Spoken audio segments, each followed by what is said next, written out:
13મું સતત છઠ્ઠો દેશો ઉદયન રાજાનો વિકાર. ઉદયન રાજા બહારથી પણ સમ્રાટ છે, ભીતરથી પણ સમ્રાટ છે. બહારથી ઘણા સમ્રાટો હોય છે, પણ ભીતરથી તો કોક જ સમ્રાટ હોય છે. અને જે ભીતરથી સમ્રાટ બને છે તે પરમાત્મા બની જાય છે. બહારથી જે સમ્રાટ હોય છે તે ભવ ભ્રમણમાં નિરંતર જન્મ મરણની અવસ્થાઓ ચાલી રહી છે. આ જન્મ મરણની પરંપરાથી જેને બહાર આવવું હોય, અનંતકાળ અનંત જન્મ મરણ, કેવા કેવા જન્મ જરાને મરણના દુઃખ, એ દુઃખનું કારણ છે મિથ્યાસ અને અજ્ઞાન. જ્યાં સુધી જીવની સાથે આ મિથ્યાસ અને અજ્ઞાન હોય ત્યાં સુધી આ જન્મ મરણની પરંપરા એ કદી બંધ ન થાય. જેનાથી આ જન્મ મરણ આ ભ્રાંતિથી ચાલી રહ્યા છે એ દુઃખના કારણો જ્યાં સુધી ન મીટે ત્યાં સુધી વ્યક્તિ કદી પણ આ રાઉન્ડમાંથી બહાર આવી શકે. સંસાર પણ રાઉન્ડ, પ્રકૃતિ પણ રાઉન્ડ, સંજ્ઞા, સમસ્ત પ્રકૃતિ રાઉન્ડ રૂપ છે. અને રાઉન્ડમાં અનંત કાળથી જીવને ઘુમાવે છે. કેમ રાઉન્ડમાં ઘૂમે છે? સીધો રસ્તો ગમે એટલો હોય તો પણ જીવ પહોંચી જાય મંજિલ ઉપર. મંજિલ અને માર્ગ જોડાયેલા હોય છે. રાઉન્ડમાં કદી મંજિલ છે જ નહીં. રાઉન્ડ પ્રકૃતિનું છે, રાઉન્ડ રાગ દ્વેષનું છે. અને જે રાઉન્ડમાં ફરે છે એને કોઈ દિવસ મંજિલ મળી શકતી નથી, કારણ કે મંજિલ એની સાથે જોડાયેલી નથી. જે માર્ગની સાથે મંજિલ જોડાયેલી હોય એ માર્ગ પર જો વ્યક્તિનું કદમ ઉઠે તો જરૂર વ્યક્તિ મંજિલ સુધી પહોંચી જાય. પણ જ્યાં સંભાવના જ નથી, શક્ય જ નથી, એ માર્ગ પર માણસ ગમે એટલો ચાલે તો પણ તે કોઈ દિવસ મંજિલની વાત કરે પણ મંજિલ જોઈ ન શકે, મંજિલ પામી ન શકે. મંજિલ સુધી પહોંચવા માટે વ્યક્તિએ વર્તમાનમાં એનું લક્ષ્ય કે ક્યાં માર્ગથી મંજિલ જોડાયેલી છે, અને સહી દિશામાં જો વ્યક્તિનું એક કદમ ઉઠે તો એને મંજિલ દેખાઈ જાય. નક્કી છે કે રાઉન્ડ છે તેમાં મંજિલ નથી, કારણ કે રાઉન્ડમાં જ ફરે છે. અનંતકાળ વીતી ગયો તો પણ હજી સુધી મંજિલ એને દેખાયું નહીં. છતાં એ રાઉન્ડથી બહાર આવવા માટે વ્યક્તિ કદી પણ પ્રયાસ કરતો નથી. અને પ્રયાસ એ છે જાગરણ સાચી. જાગરણ સાક્ષી ભાવ વગરનો જે પ્રયાસ છે તે બધો રાઉન્ડમાં ફેરવે છે, રાઉન્ડમાં ફરે છે. બેહોશી જ્યાં હોય છે ત્યાં હંમેશને માટે રાઉન્ડ હોય છે. અને હોશ, જાગરણ, સાક્ષી ભાવ જીવનમાં જ્યારે પ્રગટે ત્યારે પોતાને નક્કી થઈ જાય કે આ તો રાઉન્ડમાં ફરું છું, આમાંથી હું બહાર ન આવું ત્યાં સુધી મંજિલ મને કદી મળી શકે નહીં. ચાર ગતિમાં કોઈ પણ જગ્યા પ્રોપર પરમેન્ટ નથી, બદલી જાય, છોડવું. આયુષ જે નક્કી થયેલું છે એ આયુષ પૂરું થાય એટલે ખલાસ. એ જગ્યા, એ ક્ષેત્ર, એ બધું એનાથી એને છોડવું જ પડે. એને નથી છોડવું તો છોડવું પડે. અને જે જગ્યા હંમેશને માટે કદી બદલતી નથી એ છે આપણી મંજિલ. એ મંદિર સુધી પહોંચવા માટે વ્યક્તિ કદી પણ તૈયાર કહેવાય. અને એ જો તૈયારી વર્તમાનમાં જો બની શકે તો આ કામ શક્ય સંભવિત બને. વર્તમાન સિવાય આ કાર્ય કદી કોઈથી સંભવિત બન્યું નથી, બની શકતું નથી, બની શકવાનું નથી. વર્તમાન સર્વોપરી છે અને વર્તમાન સિવાય કદી મુક્તિ કોઈ જીવને અનંતકાળથી અનંત જીવો મુક્ત થઈ રહ્યા છે, પણ એ બધા વર્તમાનમાં જે ટકે, વર્તમાનમાં જે જીવે એની મુક્તિ થાય. બાકી તો એ ચતુર્ગતિ સંસારમાં રાઉન્ડ ફરી રહ્યા છે. એમાંથી એને એમ થાય કે બધા ચાલે છે ને, બધા સહી માર્ગો પર જ ચાલે છે ને. એ 2-5 સેંકડો અરબો ખરબો માણસ એક જ રસ્તા પર ચાલે છે, તો મારે પણ એ રસ્તે ચાલવાનું. આટલા બધા ચાલે છે તો કંઈ ગલત થોડા ચાલતા એવું કેવું? એ માણસ કેવું થિંકિંગ કરે છે, વિચારે છે કેવું કે આટલા બધા માણસો ચાલે છે તો ખોટા માર્ગે થોડા ચાલતા. આ બધા ઘૂમે છે તો મારે ઘૂમવું જ જોઈએ ને. બધા આમ કરે છે તો મારે આમ કરવું જ જોઈએ ને. આનું નામ છે લોકને ઓપસંજ્ઞા. 99% 99 જીવો લોક અને ઓપ સંજ્ઞાથી જીવે છે. એમાં જાગરણની કંઈ નામ જ ન આવે. જાગરણ સાક્ષી શબ્દ ન આવે. લોક ને ઓપ સંજ્ઞાથી પ્રવાહ, ગાડડીનો પ્રવાહ એવો ચાલી રહ્યો છે. અને એ પૂર છે. વરસાદ બહુ આવે તો નદીમાં એવી બહાર આવે પૂર જબરજસ્ત. એમાં કોઈ પ્રતિસ્રોત બને, કોઈ અનુસ્રોત બને અને કોઈ સાક્ષી બને, પ્રેક્ષક. જે ગામને પાદરથી જે નદી પાસ થતી હોય આમ પૂરા એટલે બધા ગામના માણસો જોવા માટે જાય. એના અંદરમાં પૂર ચાલી ગયું એ ન દેખાતું દિવસ, કોઈ દી નથી જોયું. ઓલું તો વરસાદ આવે ત્યારે આવે અને બંધ થઈ જાય, પાછો વરસાદ બંધ થઈ જાય, પૂર બંધ થઈ જાય. પણ વ્યક્તિની ભીતરમાં જો 24 કલાક એવી બહાર ચાલે છે અને ક્યાં પહોંચાડી દે છે એની ખબર જ નથી. સતત ચાલે છે રાત એવો પ્રવાહ છે અને એ પ્રવાહમાં ક્યાં થાય તો પ્રતિસ્રોત સામે ચાલે, પ્રવાહની સામે ચાલે. ઘણા જીવો એવા હોય પ્રવાહની સામે ચાલે. પ્રવાહની સામે ચાલે તો શું થાય? ગમે એવો તરવૈયો હોય ને તો પણ પ્રવાહની સામે ન ચાલી શકે. ચાલવાનો પ્રયાસ કરે તો એ ડૂબી જાય. કારણ પાણીનો ફોર્સ એટલો હોય છે કે ગમે એવી વ્યક્તિ હોય તો પણ એને પાણીના પ્રવાહમાં જે બાજુ પાણી ચાલતું એ બાજુ ખેંચી જાય, રહી જ ન શકે.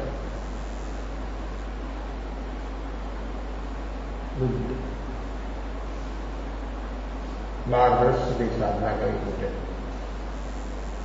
શરીર હડી થઈ ગયું. એક નદી પાર કરી રહ્યા છે. નદીની મધ્યમાં આવે છે એ પાણીનો પ્રવાહ એટલો બધો ફોર્સ છે. કિનારા પર પાણી વહેતું હોય પણ એને ધરતી મળે એટલે વ્યક્તિનો પગ થોડો સ્થિર રહે. અને વચ્ચોવચ નદીની વચ્ચોવચ પથ્થર હોય, માટી ન હોય 99%. કારણ કે વચ્ચેમાં હંમેશા માટે પ્રવાહનો ફોર્સ હોય એટલે માટી બધી ખેંચાઈ જાય. પથ્થર હોય અને પથ્થર ઉપર સેવા હોય. પથ્થર ઉપર સેવા હોય કારણ કે 24 કલાક પાણી વહેતું હોય એટલે એની ઉપર સેવા હોય. એની ઉપર પગ કોઈ દિવસ સ્થિર ન રહી શકે. સેવા બિલકુલ એટલી બધી મુલાયમ હોય છે કે માણસ જ્યાં આમ પગને સ્થિર કરવા જાય તો વધારે લપસતો થાય.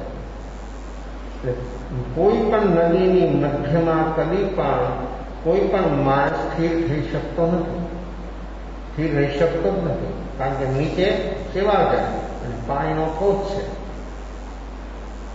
તો બુદ્ધિ નદી પાર કરી રહ્યા છે અને મધ્યમાં આવે છે તો શરીર પાણીના પ્રવાહમાં ફોર્સમાં ખેંચાવા દે. શરીરમાં એટલી પણ શક્તિ નહોતી કે ઊભા રહી શકે.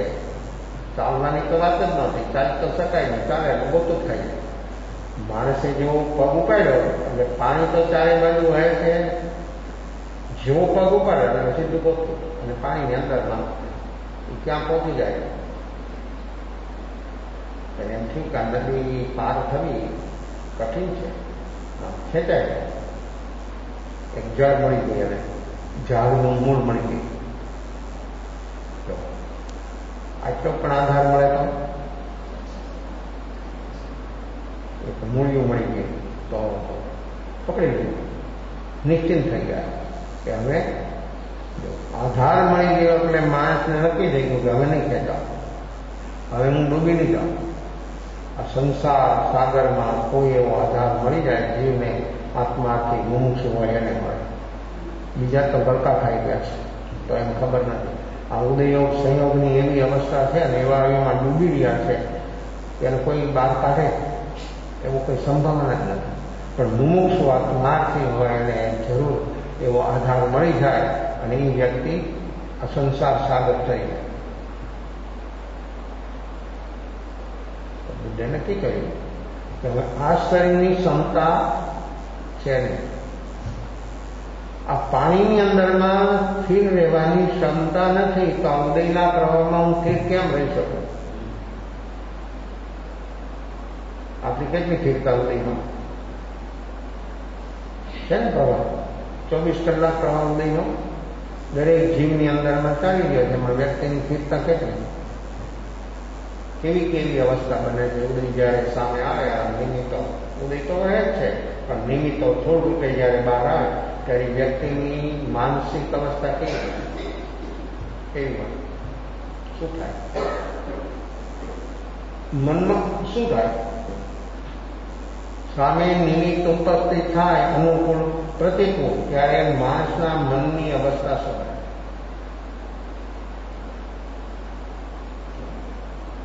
કેટલો માણસ અસ્થિર થઈ ગયો, કેટલો માણસ હલી ગયો. આ ઉદયના પ્રવાહમાં માણસ કેવો હલી જાય છે? કેમ હલી જાય છે? એની ઠીકતા નથી, એનો પગ હજી નીચે સ્થિર થયો નથી. ભૂમિ તો મળી છે પણ ઠીકતા નથી. કદાચ પગ સ્થિર થઈ જાય પણ અંદરમાં ઠીકતા નથી.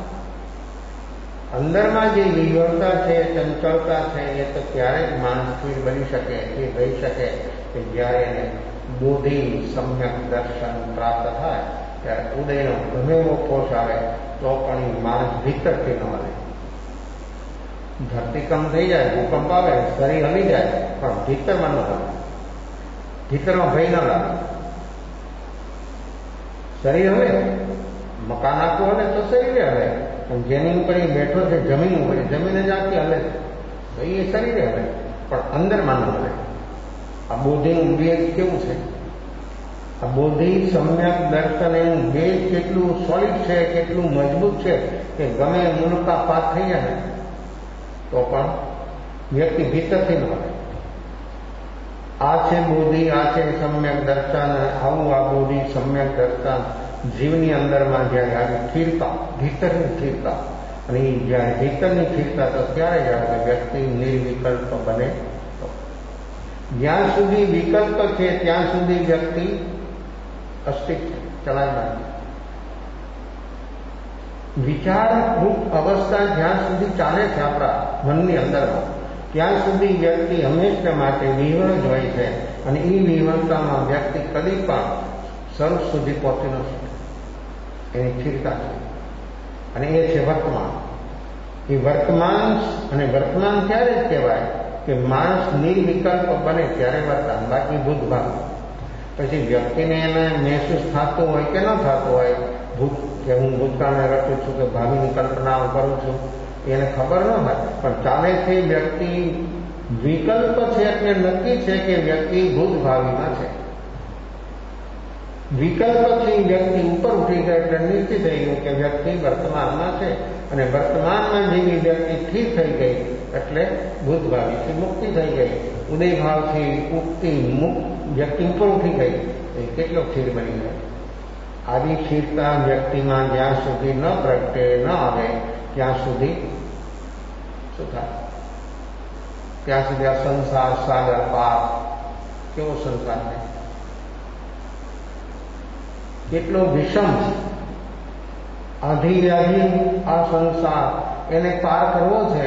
એ સંસારને પાર કરવા માટે વ્યક્તિમાં આવી જ્યારે સ્થિરતા પ્રગટે ત્યારે એ જ્યાં છે ત્યાં કિનારો, એ જ્યાં છે ત્યાં કિનારો. જ્યારે વ્યક્તિની ભીતરમાં આવી નિર્વિકલ્પ અવસ્થા આવી ગઈ ત્યારે જ્યાં છે ત્યાં એનો કિનારો બધો છેદ થઈ ગયો. ભૂત ભાવિથી બહાર આવી ગઈ વ્યક્તિ અને વર્તમાનમાં એટલો અદભુત ને અપૂર્વ બની ગયો કે એને કોઈ ન હલાવી શકે અને કોઈ કાંઈ ન કરી શકે. આવી છે અવસ્થા કે જીવની. તો આ બુદ્ધ જળને પકડી લીધી એટલે સ્થિર થઈ ગયા. જળના આધારથી ધીરે ધીરે ધીરે ધીરે જો હાથમાં જળ આવી ગયા એટલે ચાલવામાં કોઈ તકલીફ નથી.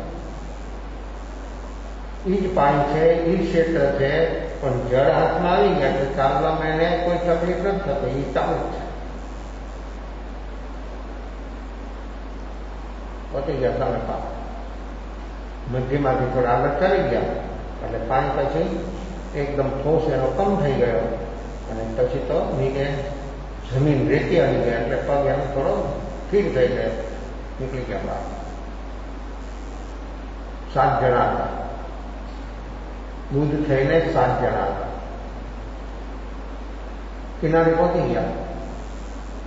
કિનારે પહોંચ્યા પછી બુદ્ધે નક્કી કર્યું કે હું કાંઈ કરવું નથી. કાંઈ નથી કરવું એ જ સાધના છે, ખબર છે? કાંઈ નહીં કરવાનું. રહી શકાય? કર્યા વગર રહી શકાય? કેમ એમ થાય છે? તો કાંઈ નહીં કરવાનો, વિચાર પણ નહીં કરવાનો.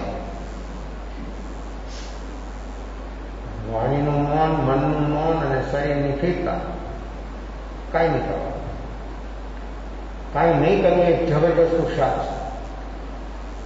જીવ માત્ર કર્યા વગર રહી શકતો જ નથી. અને અંદરમાં જે કરતાપણાના ભાવથી ઉપર ઉઠી જાય ને એટલે શરીરથી અલગ થઈ જાય. શરીરનો લગાવ છૂટી જાય. આ શરીર એને માટે આધાર છે કે આધારથી ઉપર ઉઠી જાય. ભીતરમાં કરતાપણાના ભાવથી જે વ્યક્તિ મુક્ત થઈ ગઈ એ વ્યક્તિ શરીરનો લગાવ થઈ જાય. મનમાં ચિંતન છૂટી જાય તો મનથી ઉપર ઉઠી ગયું, મનથી મુક્ત થઈ ગયું. અને જેવો એ વ્યક્તિ મુક્તા બેથી થઈ ગયો એટલે એની ઉર્જા શક્તિ એટલી સંગ્રહિત થાય, એવી શક્તિ છે એનામાં. આ 2 યોગથી એટલી બધી શક્તિ આપણી ખર્ચાય છે એની આપણને ખબર નથી, એની કોઈ બી આપણે નોંધ કરી નથી. એવી શક્તિ સંગ્રહિત થાય અને શક્તિનો ઠોસ અને અંદરમાંથી જાગરણ સાક્ષી ભાવ, આ શક્તિનો ઠોસ એવો મળે, એવો ઠોસ હોય કે એ વ્યક્તિ એક બેઠકની અંદરમાં પાર પકી જાય. આપણી પાસે શક્તિ જ નથી. આપણી શક્તિ બધી ખંડ ખંડ, વેર વિખેર, છીન ભીન. આ 5 ઇન્દ્રિય, મન, બુદ્ધિ દ્વારા આપણી સમગ્ર શક્તિ છે એ વેર વિખેર થઈ જાય. આમ હાથમાં કંઈ અનાજ કે કઠોળના દાણા હોય ને આમ ઠોકર લાગે હલી જાય એટલે વેરાઈ જાય તો આમ ચારે બાજુ આખા રૂમની અંદરમાં કથાઈ જાય. એની માફક આપણી શક્તિ બધી વેર વિખેર છે, ચારે બાજુ પ્રસરી ગઈ છે. એ શક્તિને સંગ્રહિત કરીએ તો કરતાપણાના ભાવથી ઉપર ઉઠવું પડે. કાંઈ નથી કરવું, રહી જ ન શકે. આવી આ સાધના છે. મનમાં કાંઈ વિચાર નહીં, કરતાપણાનો ભાવ નહીં, વાણીનું મૌન. આ 3 યોગ, આ 3 મુક્તિ થઈ ગઈ. પ્રવૃત્તિ સમિતિ માર્ગ છે, નિવૃત્તિ ગુપ્તિ માર્ગ છે. ગુપ્તિ વગર મુક્તિ નહીં. ગુપ્તિ નિવૃત્તિ માર્ગ, ટોટલ નિવૃત્તિ. પ્રવૃત્તિ છે એ સમિતિ છે. સમિતિ છે એ ઉપયોગપૂર્વક પ્રવૃત્તિ કરવાની. સમિતિ એટલે ઉપયોગપૂર્વક પ્રવૃત્તિ કરવાની. ચાલવાનું તો કેમ ચાલવાનું? તો કે ઉપયોગપૂર્વક. ઈરિયા સમિતિ, ઈરિયા એટલે ચાલવું. ઈરિયા સમિતિ એટલે ચાલવું. કેમ ચાલવું? બધા ચાલે છે ને, પણ કેમ ચાલે છે? તો શું થાય? ચાલે છે અને ચાલવું પડે છે, પણ ઉપયોગ વગર ચાલે તો દ્રવ્ય પંથ કપાય, ભાવ પંથ ન કપાય. જ્યારે ઉપયોગપૂર્વક વ્યક્તિ ચાલે ત્યારે એનો ભાવ પંથ કપાય. ઈરિયા સમિતિ ઉપયોગપૂર્વક ચાલવું, ઉપયોગપૂર્વક ચાલે એટલે કે હોશપૂર્વક ચાલે એટલે એનો ભાવ પંથ, એટલે મંજિલ, મુક્તિની મંજિલ નજીક આવે. આપણે એની નજીક નથી જવાનું, એ નજીક આવે. ઈરિયા સમિતિ પ્રવૃત્તિ માર્ગ, ભાષા સમિતિ ગમન યોગ છે, સાધના છે. આપણે ચાલીએ ત્યારે આપણને ખબર રહી કે અમારો જમણો પગ ઉઠ્યો, ડાબો પગ ઉઠ્યો, એ આપણને ખબર રહી છે. તમે વોકિંગ કરો ત્યારે એવી ખબર હોય છે કે અમારો જમણો પગ ઉઠ્યો, ડાબો પગ ઉઠ્યો. લેફ્ટ રાઈટ કદાચ કોક બોલે, પણ ઉપયોગ મારો જમણો પગ ઉઠ્યો, ડાબો પગ ઉઠ્યો એવો આપણને અંદરમાં ખ્યાલ હોય છે. ખલાસ આ ગજોણાથી ફોનિંગ ચાલવું એટલો જ ઉપયોગનો અર્થ નથી. આ સામા કરે તો કુંડલી રાખે અને મુનિએ દારો જોરણ રાખે. તો એ માત્ર આમ કોંધીને ચાલવું એટલો ઉપયોગનો અર્થ નથી, એ તો બહુ થોડું છે. હવે એ ઉપયોગથી ચાલે, કોંધીને ચાલે તો દ્રવ્ય જીવોની દયા પડાય, દ્રવ્ય જીવોની દયા પડાય, ત્રસ્તાવાન જીવોની દયા પડાય, પણ ભાવપ્રાણની દયા ન હોય. અને ઉપયોગ જાગે એટલે ભાવપ્રાણની દયા, એટલે બે બદલી ગઈ. આ કહેવત બદલી ગઈ. ચાલવું જરૂરી છે, પણ જો ચાલવું કેમ, જ્ઞાની કેવી કેવી આપણને શીખામણું આપે, પણ શીખામણની તો કોઈ જરૂર નથી. અને એમાં મફત મળે. આપણે હાઈએસ્ટ લેવલની શીખામણ હોય પણ મફત મળે તો વકીલ પાસે જાય તો હતા નાની પાલખી વાળા મુંબઈમાં કેવો બેરિસ્ટર હતો, એના એક મિનિટના પૈસા, અને હાઈએસ્ટ કેસ હોય ને એ અને એ કેસ લઈ જીતી જ જાય. માણસને એનો ચાર્જ આપવો થોડો કઠિન લાગે, પણ એ જે કેસ હાથમાં લે એ જીતી જાય. પણ એના પાસે બીજા 10, 15, 20, 25 વકીલો એ બધું ફાઇલો તૈયાર કરે. અને આને જ્યારે એ તારીખનું જે કેસ જવાનું હોય કોર્ટમાં, ત્યારે ગાડીમાં બેસે ત્યારે વકીલને મીઠા રાખી દે. બસ એટલા સમય જો એ ફાઇલનો અભ્યાસ કરે અને એ વાંચીને કલાક અડધી કલાક જે એના નિવાસ સ્થાનથી કોર્ટ સુધી પહોંચવાનો સમય લાગે એટલામાં એ ફાઇલને જોઈ દે. અને ત્યાં જઈને સીધી દલીલો કરે, અને સીધી દલીલો કરે અને મેજિસ્ટ્રેટ એના ફેવરનો કેસ આપે. કેવું મોટા મોટા કેસો હોય એ હાથ પકડે, બાકી નાના કેસો પકડે, કારણ કે કોઈ પોસાય નહીં. એની કેવી દલીલો છે, એ વ્યક્તિ કેવી રીતે રજૂઆત કરતી છે. વકીલ વકીલ જ છે, બધા હાથું જ ભણે ને, છતાં આની રજૂઆત કેવી હશે. જયારે બજેટ પાસ કરવું ને ત્યારે એને બોલાવશે ગવર્મેન્ટ. હિન્દુસ્તાનનું બજેટ પાસ કરવું હોય ત્યારે નાની પાર્ટીવાળા એને બોલાવે, એની સલાહ લે. કેવી એની બુદ્ધિ કેવી હશે. આવા બુદ્ધિશાળી માણસ હોય છે, પણ એનો ઉપયોગ ક્યાં કામ કરે. આટલું કામ કરે, આટલું ઝીણવટપૂર્વક કામ, એક પોઈન્ટ ઉપર કેસ જીતી જાય, એક જ પોઈન્ટ ઉપર. આપણે આપણો કેસ જીતવો છે, ક્યારે જીતાય? આપણે આપણો કેસ જીતવો છે તો કેમ જીતાય?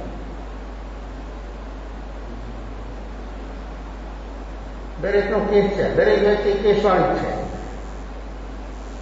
બીમાર હોય તો કેસ કહેવાય, લડાઈ હોય તો કેસ કહેવાય, અદાલત હોય તો કેસ. કેસ એક પ્રકારનો નથી, તો આપણે બધી રીતે તૈયાર છીએ. બીમાર પણ કેસ કહેવાય ને, તો કેટલી બીમારી છે, કોઈને આદિ છે, કોઈને વ્યાધિ છે, કોઈને ઉપાધિ છે, કેટલી કેટલી તકલીફો, શારીરિક, માનસિક, વ્યવહારિક, કૌટુંબિક, કેટલા પ્રકારની તકલીફ.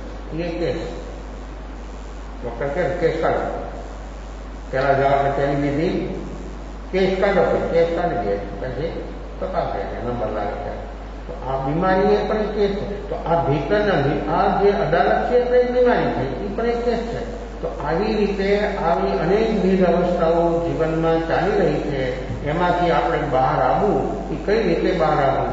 તો આ વ્યક્તિ જે જીવો આવું કામ કરે છે એની અંદરમાં એની બુદ્ધિ કેટલું સમર્થ, કેટલી બુદ્ધિ તાકાત કરે, તો પણ એ બહારમાં છે.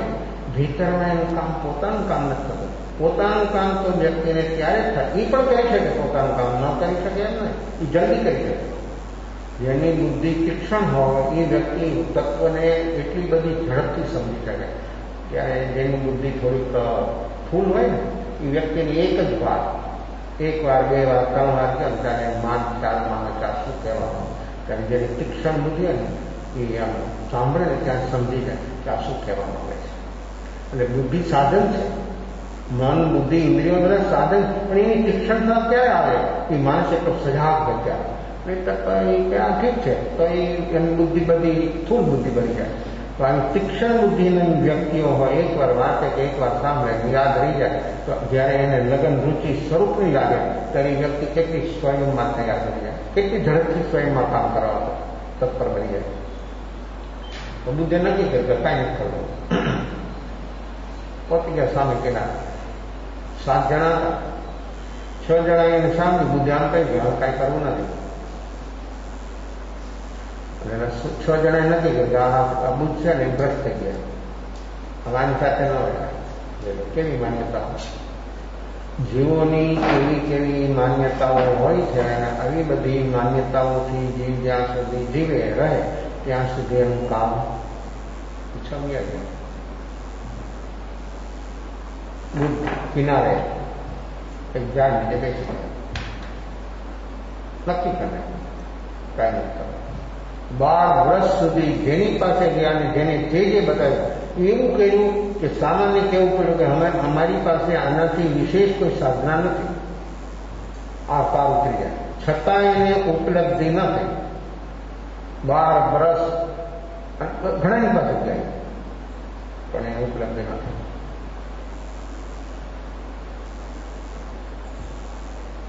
બેસી ગયા, જાણી ગયા, સંકલ્પ કરી દીધો મનમાં કાંઈ એમાં કરવું નથી.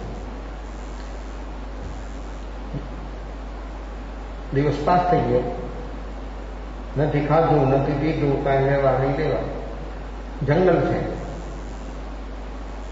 રાત શરૂ થઈ ગઈ, બેઠા છે. કુદરતી સૌંદર્ય ચારે બાજુ જંગલ હોય તો બધું કુદરતી નેચરલી. માનવ નિર્મિત હોય ને એ બધું કૃત્રિમ, ગમે તે બનાવે, ગમે એવું બનાવે. તમે બધે જોવા જાવ એ બધું માનવનું બનાવેલું, મનુષ્યનું બનાવેલું હોય ને એમાં કંઈ જોવાનું ન હોય. જોવું હોય તો કુદરતી જોવું, પણ એ જોવાનો રસ જોઈએ ને તો એમાં ગતિ થાય કે આ શું છે, આ કેમ ચાલે છે, આ કેમ બની શક્યું છે. પણ માણસે બનાવેલું હોય એની કોઈ વિશેષતા ન હોય, જેને કોઈ બી ન જોઈએ એને એમ લાગે હા બહુ સારું. પણ એક ઝાડ જુઓ ને તમે એનો અભ્યાસ કરો તો માણસે ગમે એવું બનાવ્યું ને એની પાછળ કાંઈ હિસાબ નહીં. ઝાડ, એના મૂળ, એનું થડ, એના ડાળીઓ, શાખા, પ્રશાખા, પત્ર, પુષ્પ અને ફળ, એ તમે એક જુઓ એની કેટલી વિશેષતાઓ હોય. જે પાંદડું હોય તો ઉપર કેટલું એકદમ મુલાયમ હોય, અને પાછળના ભાગમાં એ કેટલું, જેમ આપણી નસો હોય ને એને પણ પાછળમાં એવી નસો હોય, એનાથી પાણી વહન થાય. આપણામાં બ્લડ સર્ક્યુલેશન થાય, એનામાં પાણી વહન થાય. પાણી વહન બંધ થઈ જાય તો શું થાય? સુકાઈ જાય. આપણા શરીરને પણ અહીંયા ગમે તે જગ્યાએ બ્લડ મળતું બંધ થઈ જાય તો, શરીરના કોઈ પણ ભાગમાં, કોઈ પણ અનુપાનમાં બ્લડ મળતું બંધ થઈ જાય તો સુકાવા મળે. આંખને બ્લડ મળતું બંધ થઈ જાય, રોગને વહી જાય. ડોક્ટર કહે બધું બરાબર, પણ નસો સુકાઈ ગઈ. આમાં બ્લડ જ્યાં સુધી વહન ન થાય ત્યાં સુધી આવી સંભાવના રોશની આવવાની નથી. આપ સુકાઈ જાય, હાવ સુકાઈ જાય. આપણા શરીરમાં બ્લડ પ્રસરે છે, પણ બ્લડ સાથે પાણી છે. આપણા શરીરમાં 75% પાણી, અને બ્લડ સાથે રહેલું પાણી કેટલું ચોખ્ખું છે. આપણે જે પાણી પીએ એમાંથી ફિલ્ટર થાય. કેવી રચના થાય, કેટલી અદભુત રચના છે આ શરીરની. ફિલ્ટર અને ફિલ્ટર થાય ને એક મિનિટે એક બૂંદ પાણી બ્લડમાં જાય. અને પછી એની અંદરમાં પણ જે એનો બ્લડમાં કચરો હોય એ કચરાની સાથે પાણી બહાર આવી જાય અને પછી યુરિન ન ભેગું થઈ જાય. આ કેવી રચના છે કે ડોક્ટરો પણ કાજુ થઈ જાય એવી આ શરીરની રચના છે.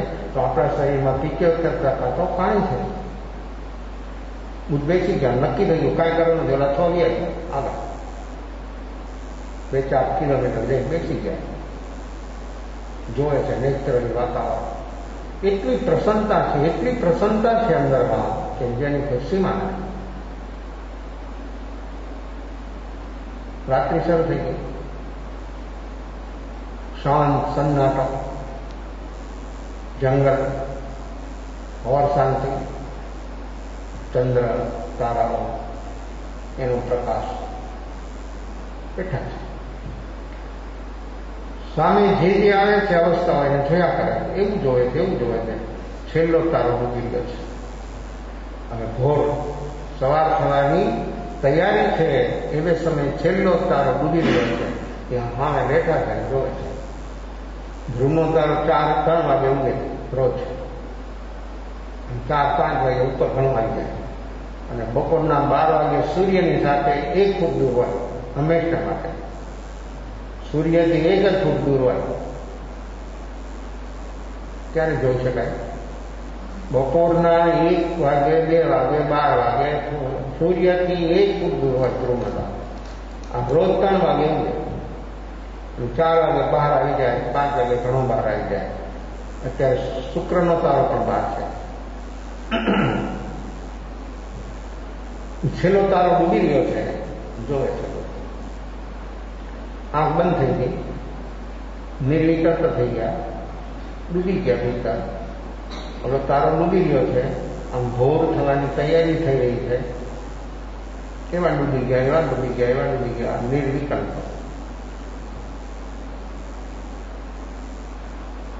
આત્મજ્ઞાન થઈ ગયું. 12 વર્ષની સાધનાને અંતે અંદરમાં નક્કી થયું કે હવે આ શરીરની કોઈ ક્ષમતા નથી, કાંઈ કરવું નથી, આ કાંઈ નથી કરવું. એક જબરજસ્ત પુરુષાર્થ અને નક્કી થઈ ગયું. વિકલ્પ પણ, વિકલ્પ પણ કરતાપણાનો ભાવ છે અને વિચારો પણ માણસને પરેશાન કરે છે. વિચારોથી પણ માણસ દુઃખી થઈ જાય છે.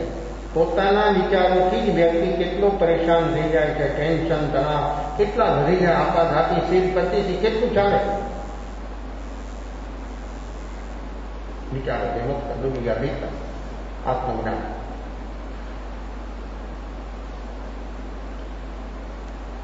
નક્કી થયું મનમાં કે અત્યાર સુધી જે સહકારી સાધકો સાથે રહ્યા એનો ઉપદેશ એને કર્યો. સવાર થઈ ગયું, બુધ ચાલે છે. એટલે એક ટેકરી ઉપર 6 જણા બેઠા છે. બુધને આવતા જોવે છે.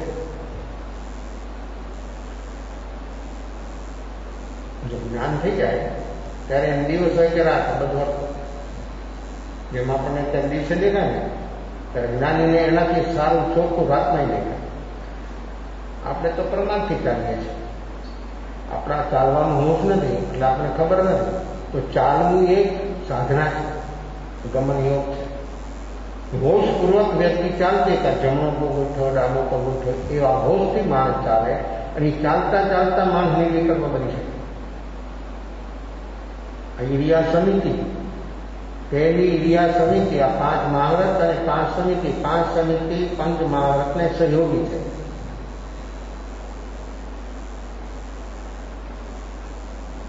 તો ત્રસ્થાવર જીવોની દયા, ઉપયોગપૂર્વક, બહારમાં ઉપયોગપૂર્વક ચાલવું એટલે ત્રસ્થાવર જીવોની દયા, ઊંધીને ચાલવું. આ પટ્ટી શા માટે છે? દ્રવ્ય જીવોની દયા માટે. દ્રવ્ય દયા તો જીવો પાડે છે અને એનાથી જ પુણ્ય ભેગું થાય છે. એ બીજું કરે કે ન કરે પણ દ્રવ્ય દયા જેની અંદરમાં હોય અને દ્રવ્ય દયાથી કામ થાય છે પુણ્યનું ભેગું થવું, શુભ ભાવ. પણ ભાવ દયા કોઈ દિવસ ઉદ્ભવી નથી અને ભાવ દયા કોઈ બી જીવનમાં આવી નથી. અને આ ભાવ દયા જ્યાં સુધી ના આવે ત્યાં સુધી જીવ આ સંસારના માર્ગમાંથી બહાર ના આવી શકે. સંસારના માર્ગમાં જવા જેમ જેમ આવી રહ્યા છે, મને નક્કી કર્યું છે જાણે કંઈ આવે છે, ઓળખાણ થઈ ગઈ કે ઈ જ છે. આપણે ઊંભું નહીં થવાનું, આપણે એનું સત્કાર સન્માન નહીં કાંઈ કરવાનું, આપણે કંઈ નહીં કરવાનું. કારણ ભ્રષ્ટ થઈ ગયું. આપણી માન્યતા પ્રમાણે વ્યક્તિ ન હોય એટલે આપણા અંદરમાં શું થાય? તો તમે કોને માનો છો, તમે કોને પૂજો છો, તમે કોને મંદો છો? તમારી માન્યતા કે જ્ઞાની ને આ ભ્રાંતિ દૂર ન થાય ત્યાં સુધી માણસ થોડી બહાર નાખશે. આ ભ્રાંતિ પોતાની માન્યતા પ્રમાણે સારી વ્યક્તિને રહેવાનું, એની માન્યતા પ્રમાણે સારી વ્યક્તિને જીવવાનું. તો એ હાથ જોડે તો એના હાથ જોડવા માટે એની રીતે જીવવાનું કે પોતાની રીતે જીવવાનું. જો માણસ બીજાની ઉપર પોતાની માન્યતાઓને કેવી થોપી દે છે, માણસની પાસે માન્યતા સિવાય બીજી કોઈ ચીજ નથી. દરેક ક્ષેત્રમાં વ્યક્તિની માન્યતાઓ જ ચાલી રહી છે અને એ માન્યતાઓથી જ માણસ પરેશાન છે. દરેકની કાર્ય કરવાની પદ્ધતિ અલગ, બધું અલગ અલગ. એની પદ્ધતિ પ્રમાણે થાય તો એ કે બરોબર, એની પદ્ધતિ પ્રમાણે ન થાય તો કે બરાબર નથી. તો કેમ કરવું? તો એની પદ્ધતિ પ્રમાણે આખું દુનિયા કામ કરે તો એ બીજાને જોડે તો એને શું થાય? એની પદ્ધતિ પ્રમાણે એ વ્યક્તિ કામ નથી કરતી. જો બહારની પ્રવૃત્તિઓ આપણી દિનચર્યામાં તો એ વ્યક્તિને જોવે તો એને શું થાય? ફીલ થાય એટલે શું થયું? રાગદ્વેષથી આપણે શું થયું? કામ ઓલો કરે છે, કર્મ આપે છે. કેટલી બાર વાય, કેટલી મુક્ત થાય? મુક્તિ કેટલી મળે? કોને થાય મુક્તિ? આપણી માન્યતાઓ બીજી ઉપર, બીજી વ્યક્તિઓ ઉપર જ્યાં સુધી આપણે થોપવા માંગીએ ત્યાં સુધી કદી પણ આપણું કામ થવાનું. કારણ કે નુકસાન તો આપણને થવાનું, રાગદ્વેષ તો આપણને જ થવાનું. એ રાગદ્વેષ જેટલા થશે એટલો વ્યક્તિ વધારે જીવન વિકસિત. એટલે નક્કી કર્યું કે આપણે કાંઈ નહીં કરવાનું, ઊભું નહીં થવાનું, પગારો નહીં બોલવાનું, કાંઈ આપણે આપણી રીતે જ રહેવાનું. જેમ નજીક આવતા ગયા અંદરમાં અપંશેષ મનમાં ઓલા છના અંદરમાં બદલાવ થવા માંડ્યા જાય છે. તો એટલી સુધી પહોંચી ગયા બુદ્ધ બધા બેઠા. સવારમાં સમય એટલું સુંદર પ્રભાત છે, એટલી સુંદર સુબુક, જંગલનું વાતાવરણ. પગદંડી પકડી ચડે છે ઉપર.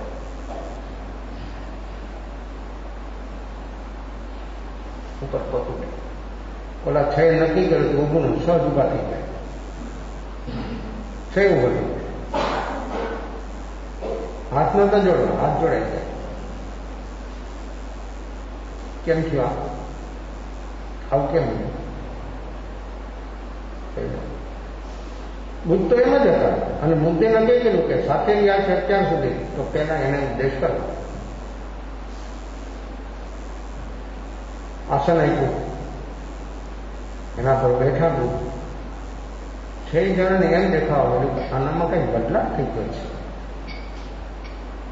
આપણી સાથે આ વ્યક્તિ હતી ત્યારે આવો બદલાવ થતો. અને શેનો બદલાવ?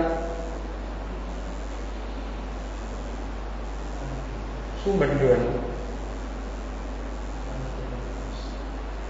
માણસ બહારથી બદલવાના ઘણા પ્રયાસો કરે પણ બહારનો બદલાવ છે ને એ પ્રોપર નથી, એ રિયલ નહીં. પાછું જે અસર હોય ને એ પાછું આવી જાય. થોડો ટાઈમ દે, ગમે એ હોય બદલાવ બહારનો, થોડો ટાઈમ દે પાછું આવી જાય. જે મૂળભૂત હોય આ ભીતરનો બદલાવ. અને કેવો બદલાવ ભીતર? 6 જણાને એમ થયું કે આની અંદરનો કઈ બદલાવ થઈ ગયો છે, આ વ્યક્તિ બદલી ગઈ છે. બુદ્ધાસન ઉપર બેઠા, સામેથી કીધું કે અમને કઈ ઉપદેશ કરો. નક્કી કર્યું કે ઊભા નહીં થવું, માન સન્માન નહીં આપવું, કઈ બોલે તો સાંભળવું નહીં. એને એટલે સામેથી વિનંતી કરે છે. જરૂર કઈ બદલાવ છે, એવો બદલાવ છે કે આપણે બદલાવ જરૂર થયો છે પણ શું બદલાવ થયો છે એ આપણે સમજી નથી શકતા. પણ આનામાં જરૂર બદલાવ થયો છે. આપણે અત્યાર સુધી સાથે રહ્યા ત્યારે આની આજી અવસ્થા, જો આને કઈ ઉપદેશ કર્યો નથી, કઈ બોલ્યા નથી, કઈ કહ્યું નથી, તો પણ આના અંદરમાં જે પ્રકૃતિનો બદલાવ દરેકને દેખાય. બહારમાં એના શરીર ઉપર કરી આવે, એના શરીર ઉપરની અવસ્થાઓ પ્રગટ થાય, એટલો શાંત બની જાય. મનના તરંગો જેના બેસી જાય, મન શાંત શાંત શાંત તરંગ થઈ જાય તો એ કેટલો સૌમ્ય બની જાય, કેટલો શાંત થઈ જાય, એ કેવો મધ્યસ્થ બની જાય, કેવો વિશાળ બની જાય, એની બુદ્ધિ કેટલી વિશાળ બની જાય, કેટલી વ્યાપક બની જાય, એનામાં કેવી ક્ષમતા, ધીરજ અને જીતેન્દ્રિય પણ આવી જાય. આ બધું એમ દેખાવાનું બધા લોકોને. બુદ્ધ એને ઉપદેશ કરે છે. સારનાથ, બુદ્ધનો પહેલો ઉપદેશ સારનાથમાં થયો. ભગવાન મહાવીરનો ઉપદેશ રુજુવાલિકા નદીને કિનારે કર્યો છે.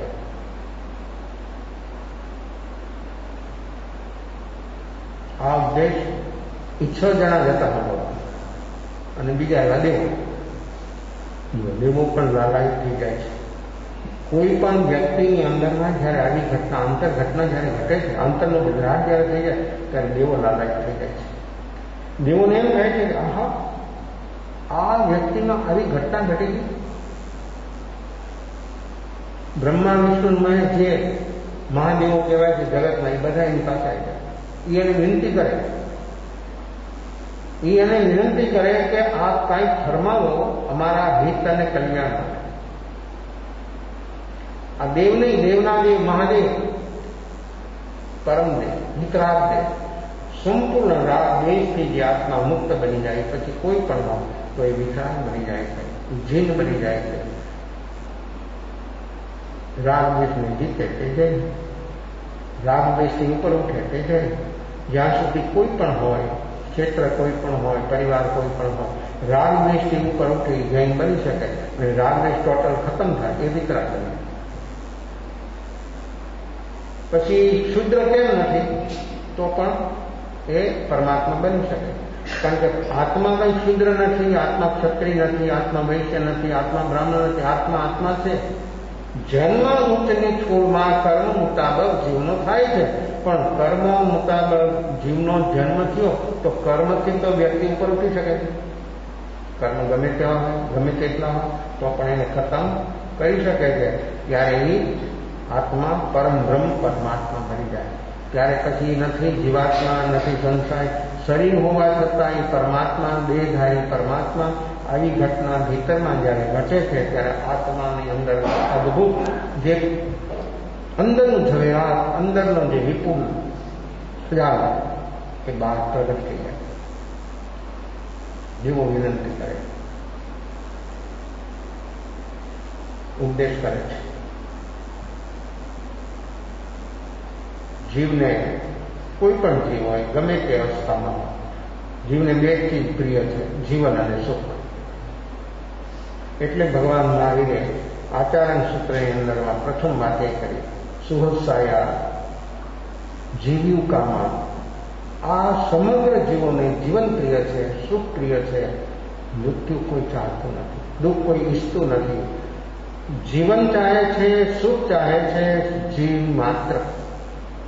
બધાને સુખ જોઈએ, બધાને જીવન જોઈએ છે, પણ જીવન અને સુખ મળે પણ માણસ એ 2થી ઉપર જયારે ઉઠે ત્યારે પરમાત્મા. જીવન પણ છે, અનુકૂળતા પણ છે, સંયોગિક સાધનો પણ છે.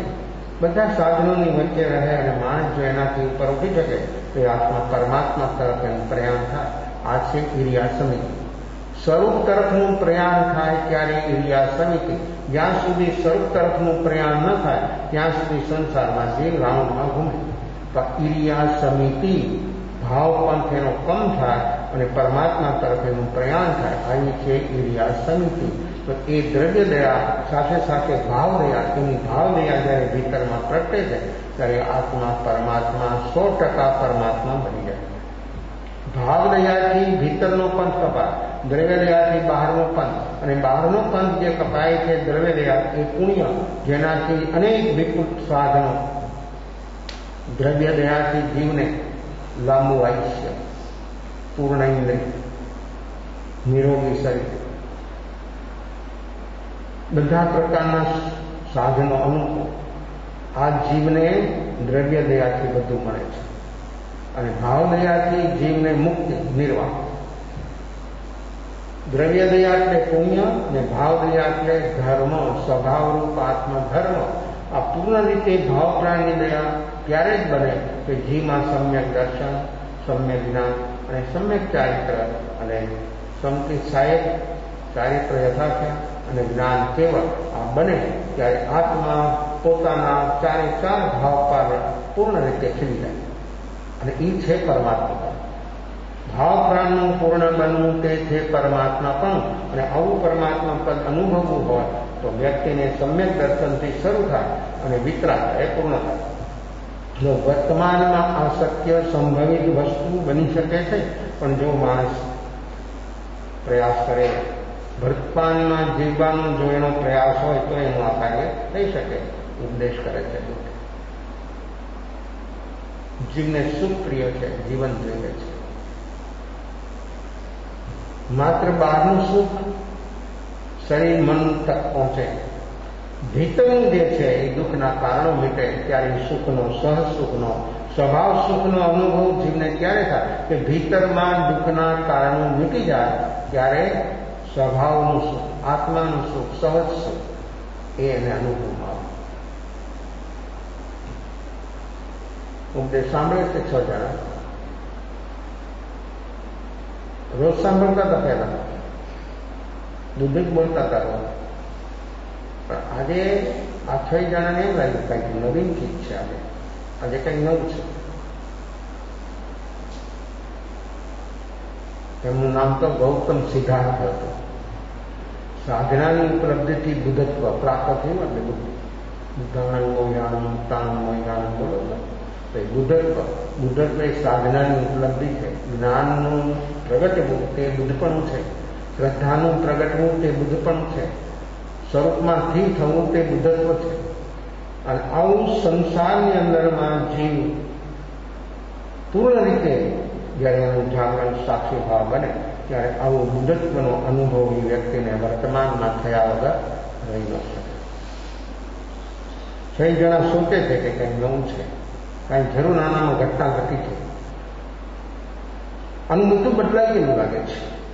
આની વાણી કેટલી સુંદર છે, આ શરીર કેટલું સુંદર દેદીપ્યમાન બની ગયું છે.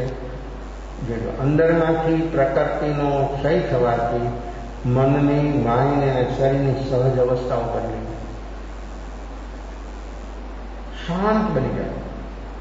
એવું શાંત બની જાય મન, તરંગ જ નથી મન સાઈડમાં રહી ગયું. મનનું મૃત્યુ થઈ ગયું. મનનું મૃત્યુ થાય એટલે મન કોઈ દી હવે પાછું સામે આવવાનું જ નથી. મન કાંઈ હવે કરી શકવાનું જ નથી. મન ગયું સાઈડમાં. આવી અવસ્થા છે. પૂર્ણ જ્ઞાન જ્યારે પ્રગટે, સાંભળે છે અને સાંભળવાથી અહો ભાવ અંદરમાં પ્રગટે છે. અલગ થયા ત્યારે દુર્ભાવ થયો, દ્વેષ થયો. સાંભળ્યા પછી એને ખબર થઈ કે આનામાં જરૂર કંઈક આવી ઘટના ઘટી છે. હવે એ ઘટનાને અંદરમાં આપણે પ્રાપ્ત કરવું છે. એનામાં જે ઘટના ઘટી એ આપણા અંદરમાં પણ ઘટના કેમ ન ઘટે આવો આના અંદરમાં ભાવ થાય છે. અને 6 જણા એવો અંદરમાં એવો સંકલ્પ કરે છે કે આપણે પણ આવું કાર્ય જો એ બુદ્ધ બની શક્યા તો આપણે કેમ બુદ્ધ ન બની શકીએ. આપણે પણ સાથે રહ્યા છીએ આટલા સમય અને આને સાધના શું થઈ અને એ સાધનામાં આવી ઘટના સરસ ઘટી ગઈ તો આપણે પણ એ સાધનામાં ડૂબીએ અને આજે સાધના આગળ વધે એ માટેનો આપણે પણ એ 6 જણા તો કરે છે, આપણે કરીએ. ધ્યાન.